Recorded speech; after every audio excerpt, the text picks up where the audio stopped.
What's good, Wizards fans? We're going to answer some more mailbag questions and do a Miami Heat preview. Let's get to it. You are Locked On Wizards, your daily Washington Wizards podcast. Part of the Locked On Podcast Network, your team every day.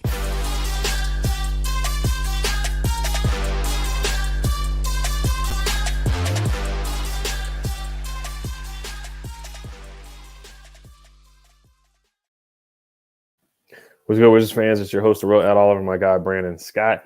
Just want to thank you guys for making Locked On Wizards your first listen every day. We are free and available wherever you get podcasts. Today's episode is brought to you by BetOnline.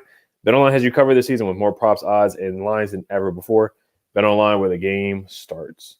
So the Wizards lost last night by 1 point, just tough, losing to the Thunder in that way, in that fashion. It still has a terrible, terrible taste in my mouth, but they have to have a short memory playing against the Miami Heat Friday night. Big game with the big three coming back in town. Gilbert, Anton, Karan. Karan is an assistant coach for the Miami Heat. So it's definitely going to be an emotional game. And the Heat, they are a tough team. So I'm intrigued. We're going to preview that towards the end, but we're going to get to some mailbag questions as well. And then also, there have been some reports floating around about Bradley Beal and the Lakers. I don't think there's a lot of, who knows how true these rumors are. There's a report from Chris Haynes saying that the Lakers covet Bradley Beal. I think that is true. The Lakers covet everybody. They want Buddy Hield. They want Miles Turner. They want, LeBron. You know how LeBron is. He tries to trade for any star he can get.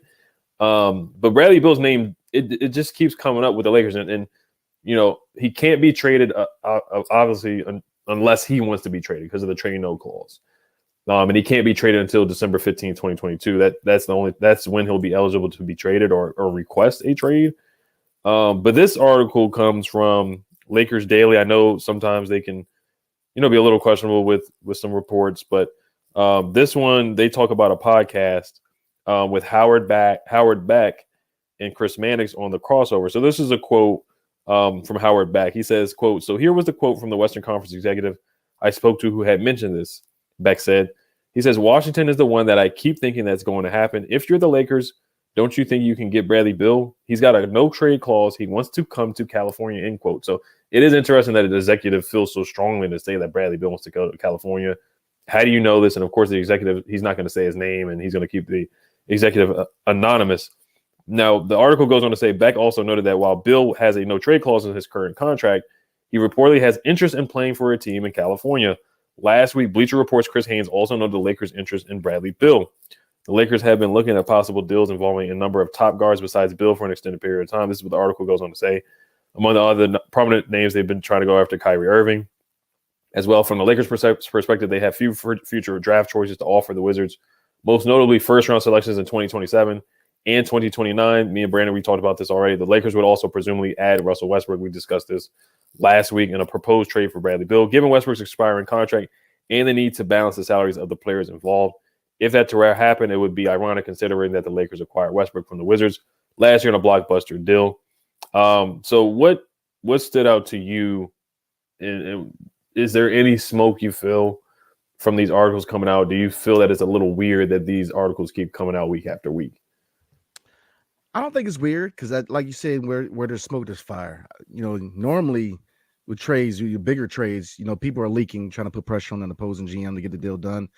I think this is a win-win for both franchises if they get it done. Bradley Beal has shown interest in being in bigger markets. He looked at LA, Miami was a market he looked at when he thought about free agent destinations when he entered free agency. So, just the fact with, his wife was on Love and Hip Hop. She's from LA. So there's just a connection to LA. He has aspirations for beyond basketball. So LA is just a place for him. So like I said, it's a win-win. For us, acquiring Russell Westbrook, and I know that's not going to be the most popular move made by Tommy, bringing him back to DC. But think about it. You're getting that money off the books and going into the offseason. So if you choose to build around KP, if you choose to extend Rui or Kuz or both, you have a little more flexibility to kind of add more pieces where now we're handcuffed by that contract. So if I'm Tommy Shepard, I'm making a move. Looking at Kyrie, I wouldn't want Kyrie. I love Kyrie's game. It's just, let's be real. Just off the court messages is just too much to deal with when it comes to Kyrie. You know, there was a point where Kyrie's talent outweighed his issues, but now the issues are starting to outweigh his talent. So I wouldn't want Kyrie in DC, but you know, Russell, I'm all for it. I think Russell Westbrook coming to DC, even if they try, you know, they could try to get a buyout. I don't see why they would do a buyout. They'll probably let him play out the season, but I think it's a win-win. It's a win-win trade. Yeah, I mean, we discussed this. I would not trade for her. I just feel like it would be a disservice to the team. I feel like there's just better deals you can do. Miami with Tyler Hero, Duncan Robinson, and a couple picks. The Celtics, if he really wants to go to the Celtics, Jaylen Brown. I feel like there's just so many better options where you can get better players. But it is interesting that they just keep bringing Bill's name up in this, and the executive just feels so confident to throw out there that Bill wants to come to LA. First of all, how do you know this? Who is the executive? Is the executive Rob Pelinka himself trying to stir the pot and get Bradley Beal to come to LA? Is it LeBron putting some words in the air and trying to put some smoke out there? So it is intriguing, and it's just ironic that they keep bringing his name up. Of course, you know, he's the one that has to request a trade. So it would be interesting if this is brought up down the line, if things don't go well, and things happen next year. I mean, yes, like we said, his wife is from Los Angeles, so there is some smoke and fire there, but it's just too early right now. You know, they lost last night with Bill, but I don't think Bill was the problem in the loss. There was a lot of factors. They played well without him. I think other players stepped up and played well without Bill. But yeah, if trade rumors do start up and circulate, then, you know, we'll go back to this and see. But I just don't see it happening right now at the moment, but it's something we could look back at and revisit for sure. So, but yeah, I just feel like they could definitely get something better than those two picks, you know, a couple years from now that would probably be later round picks. So we'll see, but we're going to get into the mailbag questions here, and you guys can let us know what you guys think about the articles as well. But before we do get into the mailbag questions, this episode is brought to you by Masterclass. I use Masterclass now. I use it for cooking class, especially with Thanksgiving coming up. You know, making mac and cheese, cooking the turkey, cooking the ham, just getting stuff ready. Instead of using YouTube, I just go to masterclass.com. It's super, super easy to use. Now, what is Masterclass? Masterclass is accessible on your phone, web, or smart TV, offering classes on a wide variety of topics, all taught by world-class instructors at the top of their fields. Each class is broken out into individual video lessons, usually around 10 minutes long. Members can explore at their own pace, and each class is supported by downloadable materials, class guides, recipes, or more. You can find all available classes at masterclass.com. Hundreds of video lessons from 180 plus of today's most brilliant minds are available anytime, anywhere on iOS, Android, desktop, Apple TV, Amazon Fire TV, and Roku. An annual membership starts at $180 per year. Super easy. Once again, I highly recommend you check it out. The holidays, especially with the holidays, this holiday, give one annual membership and get one free. Go to masterclass.com/locked on today. That's masterclass.com/locked on. Terms apply. All right. So getting back into the questions here. So this one is about Daniel Gafford. We touched on him a little bit last night. This one is from Phil Long on YouTube. While my phone is loading up, he says, where's it at? Phil Wilson on YouTube. He says, how concerned are you with the upcoming Daniel Gafford extension? Do we know what we have in him? I think it's very concerning because we've touched base on this many a times. Daniel Gafford, while I like the acquisition from Chicago, he's tends to be too one-dimensional, especially on the offensive end. You know, he's still raw. He's still, you know, the foul, the fouls continue to be an issue. The mistakes, you know, can he be, you know, a really good defensive center? Absolutely. You know, I love his defense in the paint, but you know, we talk about it all the time. In the NBA now, it is a very perimeter-centric league. You know, even centers have to step out and hit a 3-point. You know, he's just now in the mid-range. He's too limited, especially to me for that price of going to an extension. You know, you need to exhibit more on the offensive end, you know, in my opinion. So I'm very concerned. I think that if you look at the money, he might have to be thrown into a deal at the deadline because, you know, with that extension, you're telling people that there's certain expectations. You know, we were talking about Bill about, you know, criticism. with the, and same thing with Gaff. With that extension, with that money comes expectations. You need to be solid in being a backup to KP. So, for me to feel comfortable for him getting that extension, I need to see more. Right. Yeah. He has been up and down this year. There's some times where he has pushed around. He's fumbled the ball. He's dropped passes. He's had some silly plays. I know the Kevin Durant where he got crossed up. That's, it's just it's a tough play. But he bounced back from that. I thought the next game he played really, really well. Now, the contract that is coming up is a 3-year, $40 million deal, $13 million per year, which is a pretty darn good contract for Daniel Gafford. For him personally, now for the Wizards, it's tough. It is going to be a tough contract coming up, especially for a guy who's on the bench, who's coming off the bench, who barely played last night. Looking at his minutes, looking at his game log, he played in 6 minutes against OKC. I know Porzingis is going to get the bulk of the minutes, but he barely played, and West did go with some small ball lineups. Against Memphis, he had 17 minutes, 5 points. The win against Utah, he played 14 minutes, 2 points. And he hasn't even gotten in foul trouble like we brought up before. His problem before was getting in foul trouble, but now he's just not. West is just deciding not to play Daniel Gafford. The best game he had in the 4-game winning streak was against Dallas, where he did have a double-double. He had 11 points and 10 boards. Now, I do think some of that is on roster construction. We just don't have a point guard to get into the paint. Last night I brought up Russell Westbrook. That was the best that he played because he got easy baskets. He needs baskets where they're manufactured, the wide open dunks, wide open lobs. He's not going to post up. He's nowhere near like a Porzingis talent. He's not going to post up. He's not going to face you up. He's not going to knock down a jumper. He doesn't even knock down free throw jumpers. So is that something that he can add to his game where he can bring some versatility, pick and popping? There's just not a lot of versatility to his game. It's just rim running. And I think he's really good at that. He's really good at contesting shots. He has like one of the best rim defensive field goal percentage in the NBA. I think he has the best rim defensive field goal percentage. So there's some things that he's really good at. And there's some things that he definitely needs to improve on. But I just think the roster, we just don't have a point guard that can get him the ball and spoon feed him. Like, John Wall said to Gortat, we just don't have a point guard that can spoon feed him. And we're just not maximizing his potential. So if you're not going to get him in the best situation to succeed, then, that's on Tommy Shepard. Tommy Shepard, I think he did reward him a little too early. I think this team and this roster organization will reward people too early. Like Tommy Shepard, after the 10-3 start, Tommy Shepard got an extension, and then look how the season ended. So just from the top down, we reward people just a little too early. We reward people for, not even putting up, putting us in a championship contending space. I think we just reward guys too early. I know it's good to reward guys for things, but I think we rewarded Gafford. And I'm not saying he's not I think he's a good player. I love Gaff. I love the energy that it brings. I love when he dunks on people and yells in people's faces. I love that. But we need to see consistency. We need you to get stronger. And for $13 million, if you're only going to play 17 minutes a game or 6 minutes a game, 10 minutes a game, then yes, that's not a favorable contract for the Wizards. No, not at all.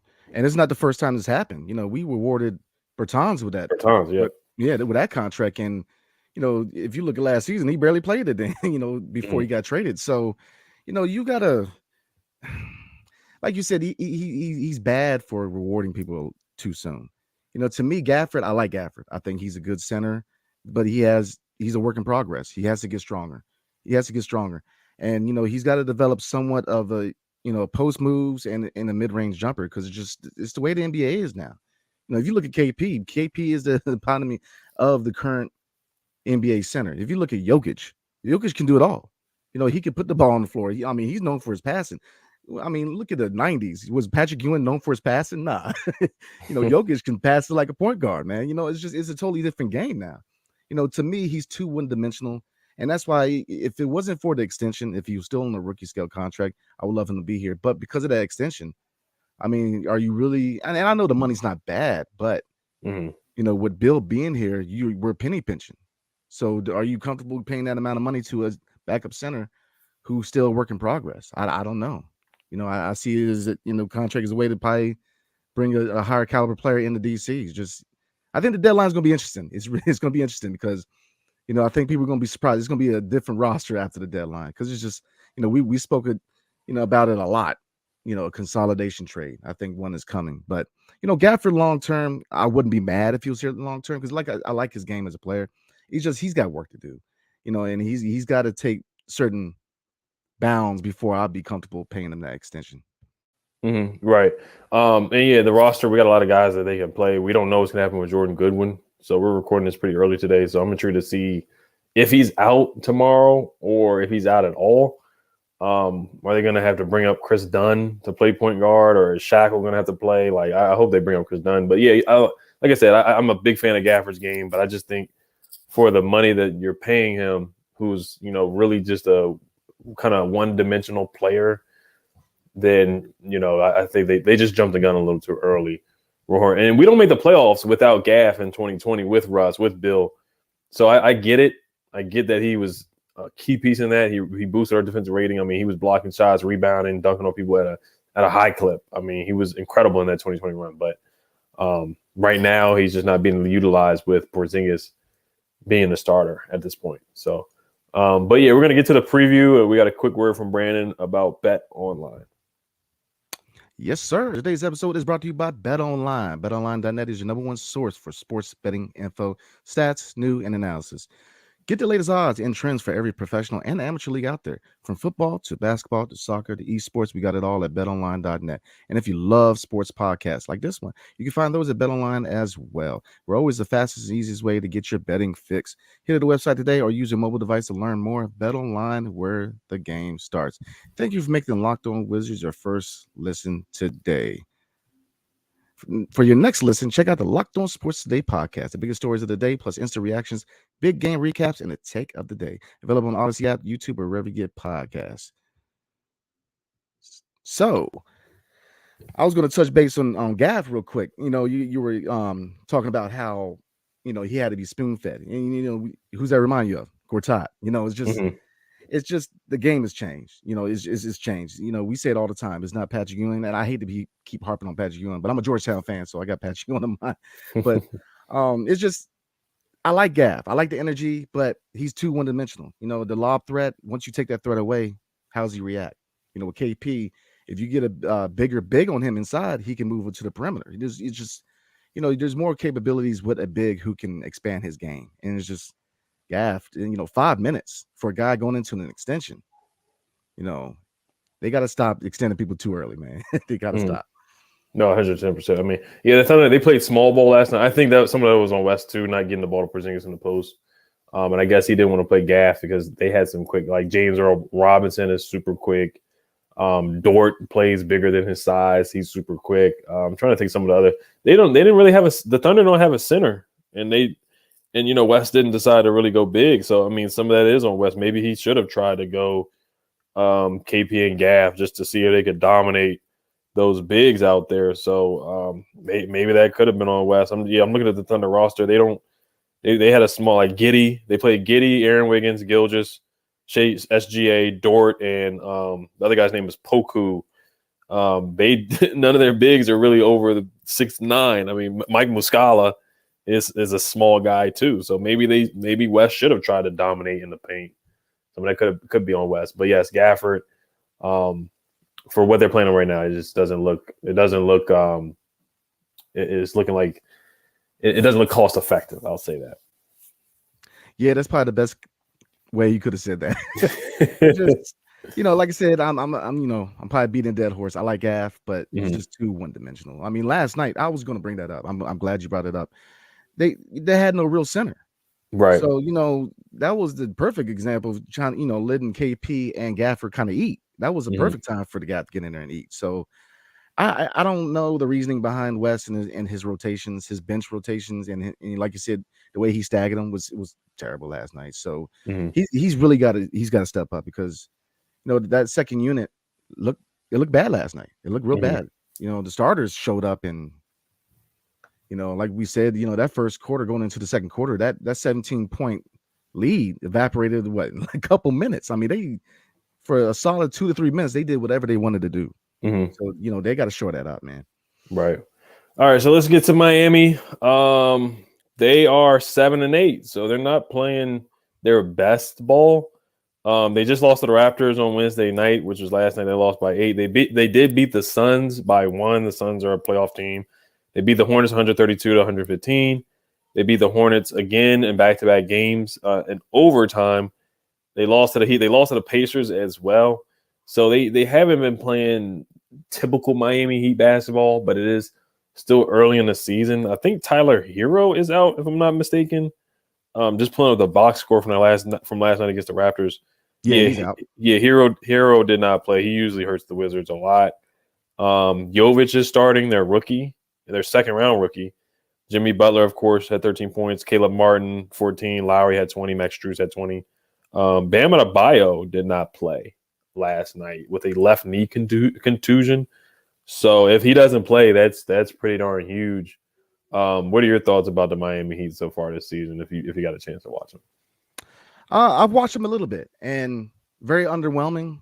Just like Brooklyn. Brooklyn's been underwhelming. Obviously, Kyrie's issues, and I think you don't know how long Brooklyn's going to stay. Because there's already reports that the locker room's turning on Ben Simmons. So, I saw that too. Yeah. So I mean, that's alarming. You might see Brooklyn break. Go ahead and try to rebuild and try to move KD, but looking at Miami, if Bam doesn't play, this is the perfect time, just like we were saying, for KP and Gaff.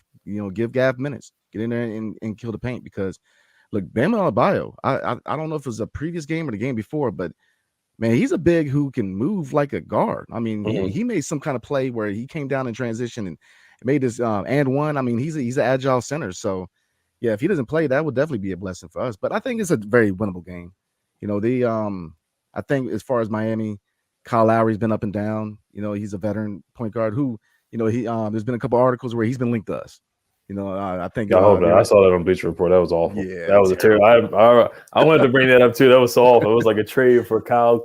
Give us Kyle. They wanted to give us Kyle Lowry for Kuz, and I can't remember, but it was just an awful trade. It was probably one of the worst hypothetical trades I've ever seen in my life. And believe they always do that. Yeah, they always try to make the other team better and make us bad. Yeah, because he's treating us like we're a minor league team, man. Like, you know what I mean? Like we're developing for everybody else. Right.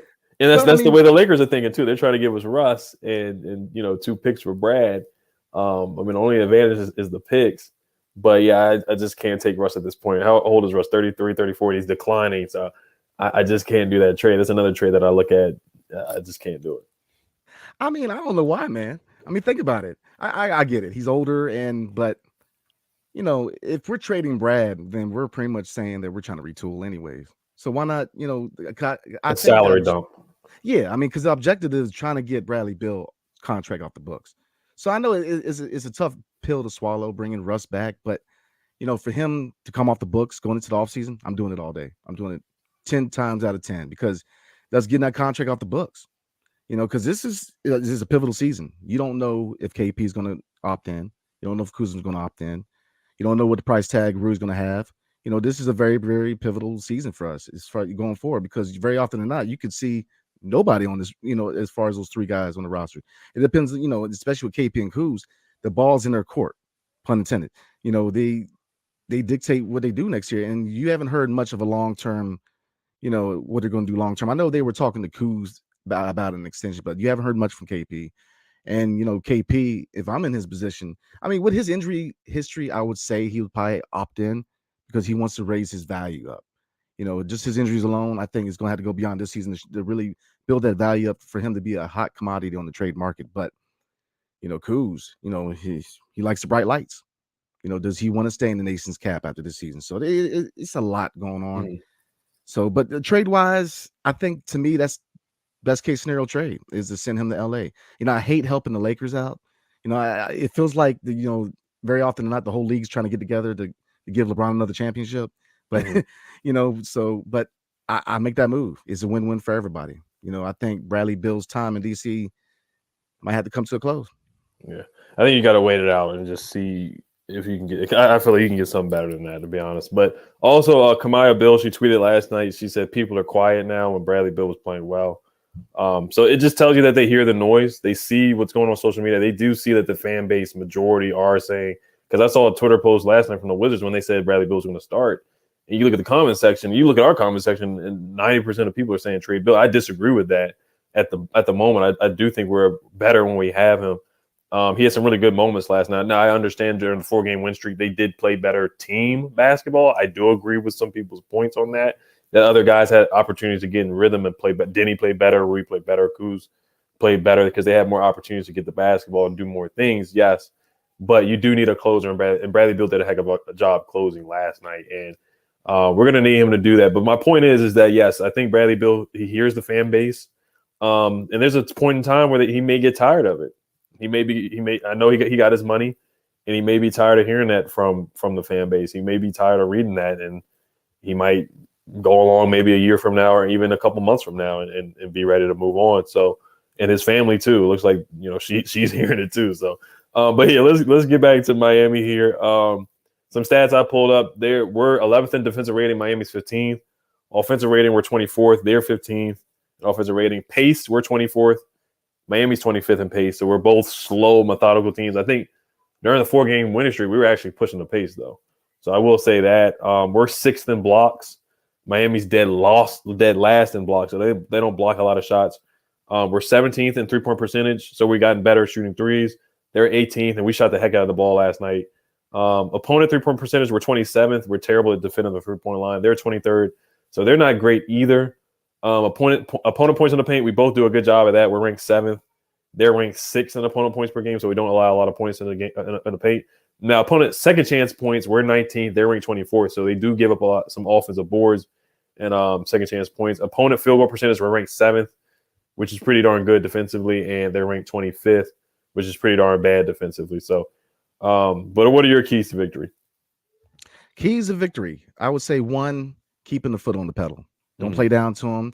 You know, they might be without guys. Keep the foot on the pedal. Don't play down on them. You know, from whistle to whistle, you know, like we always say, keep moving, you know, because the objective is to destroy them, man. It's basketball, you know, so don't slack, you know, come out shooting, let's roll.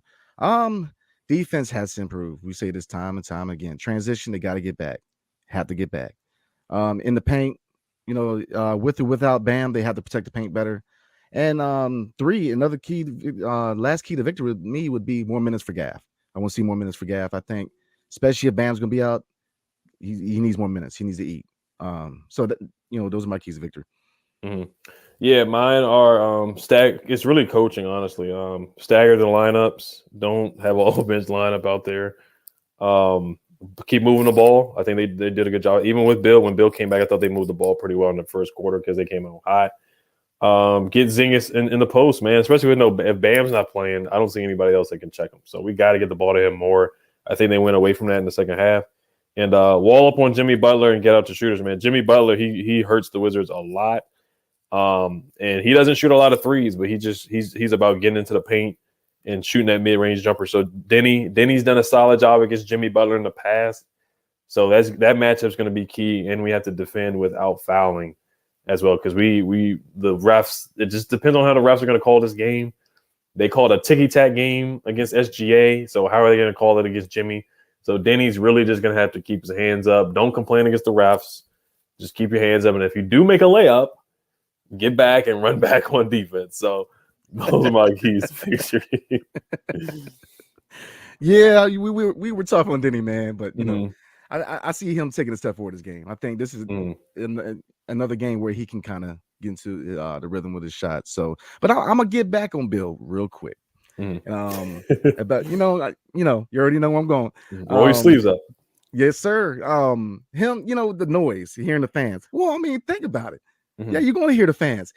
To me, I like Bradley Beal. Look, he's one of my favorite Wizards of all time. But the thing is, the contract, that Supermax, man, it puts you in a whole nother plane. Especially when you get a no trade clause. I mean, Steph Curry ain't got no trade clause. Come on, man. And, you know, and then you don't want to hear the fans. The fans pay your paycheck. What do you mean you don't want to hear the fans? You signed a massive deal, which really curtailed any attempt to really build around you. You know, you're playing against your friend Jason Tatum and you're smiling, high-fiving. What are you thinking? People ain't gonna get mad about that? And then, you know, this is the whole thing, man. It's like, you know, if I have issues at work, you don't see my wife going up there yelling at people. Like, you know, look, come on, man. You know, come on, bro. Like, you know what time it is. You know, when you sign that contract, that entitles you for criticism. John Wall took criticism all day, the entire time he was in DC. And you didn't see him break down, man. He took it. He rode with it. So, you know, you being a top guy, you're the first guy that everybody's gonna yell at. It's like being a president. You know, anything good or bad happens, you are that guy that people are gonna look at. You're gonna be the point of criticism. So, I get that, but in the same token, as a fan, as a patron, yeah, you need to hear me because you tell me you want to come in and win a championship, and then you know what I mean, like. Mm-hmm. So, and what I will say, it won't get any better in LA. It will get worse. I mean, LA fans are worse than Wizards fans, to be honest with you. oh, I mean, absolutely, they're gonna let him have it. Look, Russ is from LA, and right? they booing this cat. You know what I mean? So it doesn't get better. Hey, you better thank God he ain't going to Philly. Oh. Yeah, that too. That place too. Yeah, look at Ben Simmons, how they did him. So yeah, so. Who do you have winning? Of course, they got Teddy Riley performing tomorrow night for fans that are going. Rick Ross is performing in 2 weeks. But all that aside, what's your score prediction? Who do you have winning tomorrow night against the Heat? Oh, good question. Big three back, man. That was a good team, man. Right. Oh man, that was a good team. And you got I wish I could go, man. Just because of that after game with the music, man. Yeah. But who I got winning? I have us winning. I think it's a very winnable game. It is. We win 125 to 112. Bradley Beal scores 32 points. He scores 23 points. 32. 32. Really. Yes, okay. Sir. If Bam doesn't play, I have us winning the game. Porzingis is the guy that I had putting up 30.